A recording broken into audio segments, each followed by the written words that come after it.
அன்பின் இரட்சகர் இயேசு கிறிஸ்துவின் நாமத்தில் வாழ்த்துக்கள். நீதிமொழிகள் 27 அதிகாரம் 5 மறைவான சிநேகத்தை பார்க்கிலும் வெளிப்படையான கடிந்து கொள்ளுதல் நல்லது. இதுவரையிலும் நாம் பார்த்த இந்த நீதிமொழிகளிலே நீதிமொழிகள் எது மிகவும் நல்லது என உயர்த்தி பேசுகிறது என்கிறதை பார்த்தோம் என்று சொன்னால், பல காரியங்களை சாலமோன் இங்கே நீதிமொழிகளிலே மிகவும் நல்லது என்று சொல்லி அவர் உயர்த்தி பேசியிருக்கிற காரியங்கள் உண்டு. முதல்ல, ஞான முத்துக்களை விட அது நல்லது. நீதிமொழிகள் 8 அதிகாரம் 11 முத்துக்களை பார்க்கிலும் ஞானமே நல்லது, இச்சிக்கப்படத்தக்கவை எல்லாம் அதற்கு நிகரல்ல என்று சொல்லுகிறார். நீதிமொழிகள் 3, 13, 14, 15 ஞானத்தை கண்டடைகிற மனுஷனும் புத்தியை சம்பாதிக்கிற மனுஷனும் பாக்கியவான். அதன் வர்த்தகம் வெள்ளி வர்த்தகத்திலும் அதன் ஆதாயம் பசும் பொன்னிலும் உத்தமமானது. முத்துக்களை பார்க்கிலும் அதிக விலையேறப்பெற்றது, நீ இச்சிக்கத்தக்கதொன்றும் அதற்கு நிகரல்ல என்று சொல்லி, ஞானமானது முத்துக்களை விட, அதாவது விலையேறப்பெற்ற பொருட்களை விட நல்லது என்று சொல்லுகிறார். வெள்ளி வர்த்தகம் என்பது வெள்ளி வியாபாரத்தில் கிடைக்கக்கூடிய அந்த லாபத்தை விட, பசும் பொன்னை விற்கக்கூடிய அந்த ஆதாயத்தை விட இது உத்தமமானது, நல்லது என்று சொல்லுகிறதை பார்க்கிறோம். உலகம் தருகிற ஞானம் அல்ல, இவர் போதிக்கிற ஞானம் உண்டாக்கினவரை அறிந்து கொள்ளுகிற ஒரு மிகப்பெரிய ஞானத்தை குறித்து அவர் பேசுகிறார். இன்றைக்கு உண்டாக்கினவரை அறிந்து கொள்ளுகிற ஞானம் புதிய ஏற்பாட்டிலே கல்வாரி சிலுவையின் மூலமாக அது நமக்கு வெளிப்படுத்தப்படுகிறது.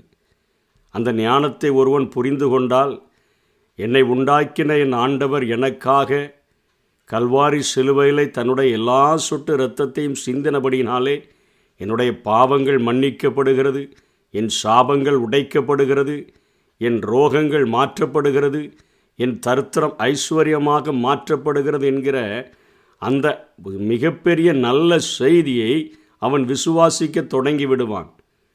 அதை விசுவாசிக்க தொடங்கின மற்றவர்களை பார்த்து இந்த உலகம் சொல்லுகிறது, சிலுவையை பற்றிய உபதேசம் கெட்டுப்போகிறவர்களுக்கு பைத்தியமாயிருக்கிறது, ரட்சிக்கப்படுகிற நமக்கோ தேவ பலனாய் இருக்கிறது என்று சொல்லி.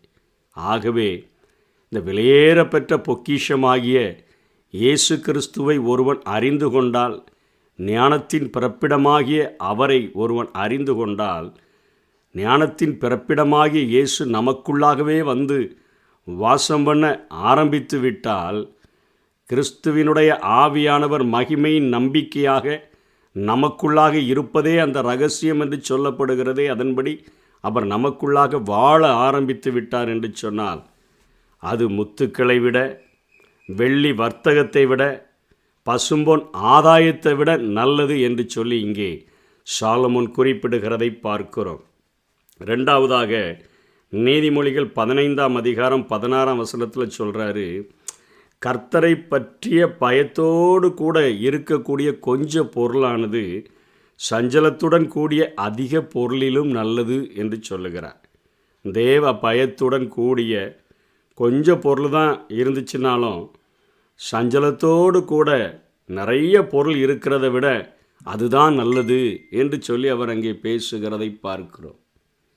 அதே போல் மூன்றாவதாக நீதிமொழிகள் 15:17 சொல்கிறாரு, பகையோடு இருக்கும் கொளுத்த எருதின் கரியை பார்க்கிலும் சிநேகத்தோடு இருக்கும் இலைக்கரியே நல்லது.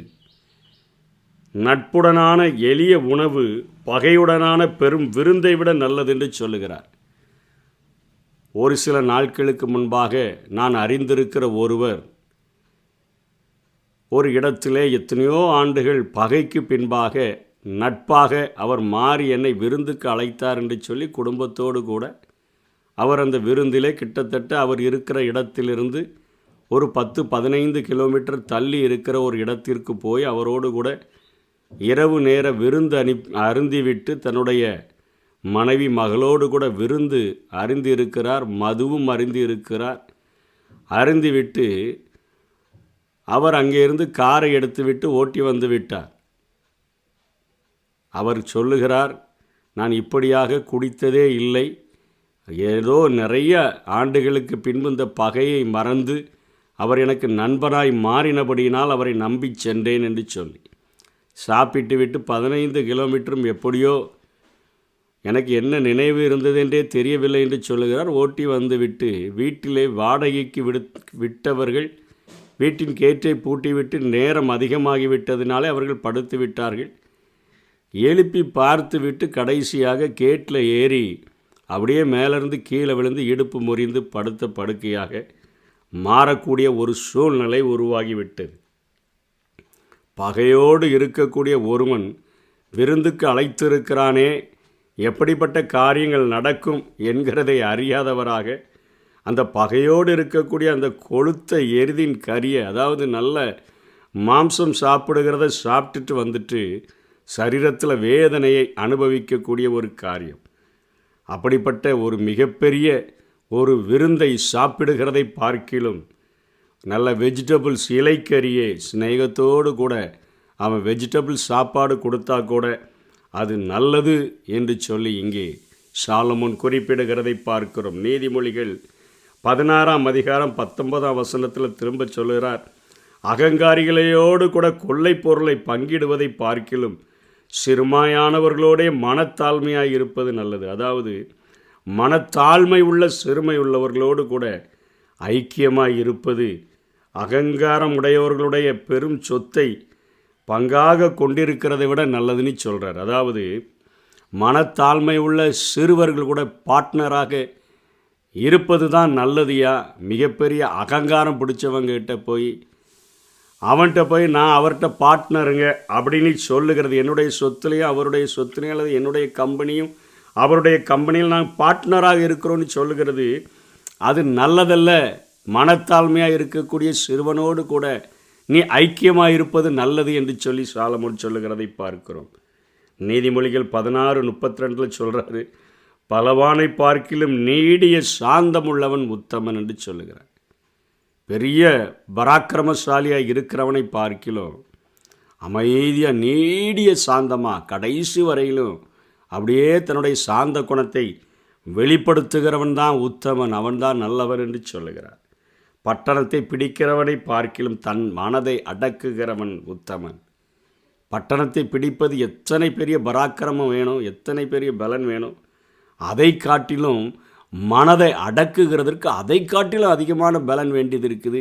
அப்படி ஒரு மனிதன் தன் மனதை அடக்கிவிட்டான் என்று சொன்னால் பட்டணத்தை பிடிப்பவனை காட்டிலும் இவனே உத்தமன், நல்லவன் என்று சொல்லுகிறார். நீதிமொழிகள் 22:1 திரளான ஐஸ்வர்யத்தை பார்க்கிலும் நற்கீர்த்தி நல்லது என்று சொல்லுகிறார். திரளான ஐஸ்வர்யம் ஒருவனுக்கு இருக்கிறதை பார்க்கிலும் நல்ல புகழோடு கூட நல்லவன்ப்பா அவன் நல்ல காரியங்களை செய்கிறவர் என்று சொல்லி உலகம் போற்றுகிற மனிதர்களாக வாழ்வதே நல்லது என்று சொல்லுகிறார். நீதிமொழிகள் 27:5 கடைசியாக சொல்கிறாரு, வெளிப்படையான கண்டுபிடிப்பு. அதை தான் நம்ம இப்போ பார்த்தோம். மறைவான சிநேகத்தை பார்க்கிலும் வெளிப்படையான கடிந்து கொள்ளுதல் நல்லது. இன்னைக்கு வெளிப்படையான கண்டிப்பு தான் வெளிப்படுத்தப்படாத அன்பை விட அது நல்லது என்று சொல்லுகிறார். நீதிமொழிகள் 28:6 நேர்மையான ஏழை மாறுபாடான வாழ்வுடைய பணக்காரனை விட நல்லவர் என்று சொல்லுகிறார்.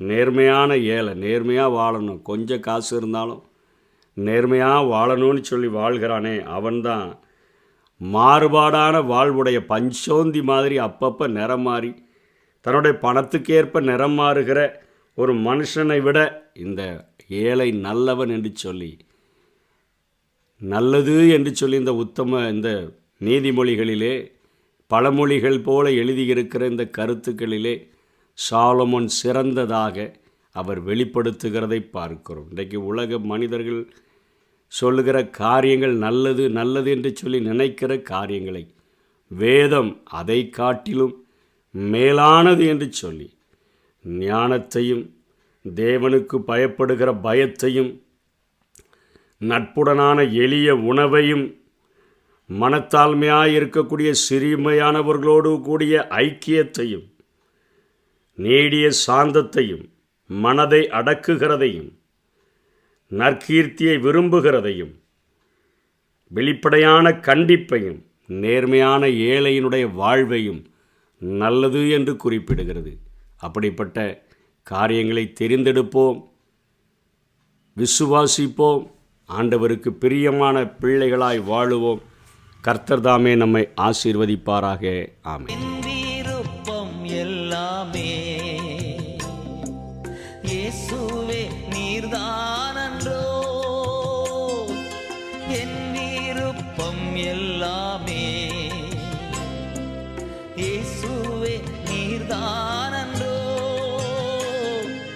உமது மகிமை ஒன்றே, உமது மகிமை ஒன்றே உள்ளத்தின் ஏக்கமையா, என் உள்ளத்தின் ஏக்கமையா.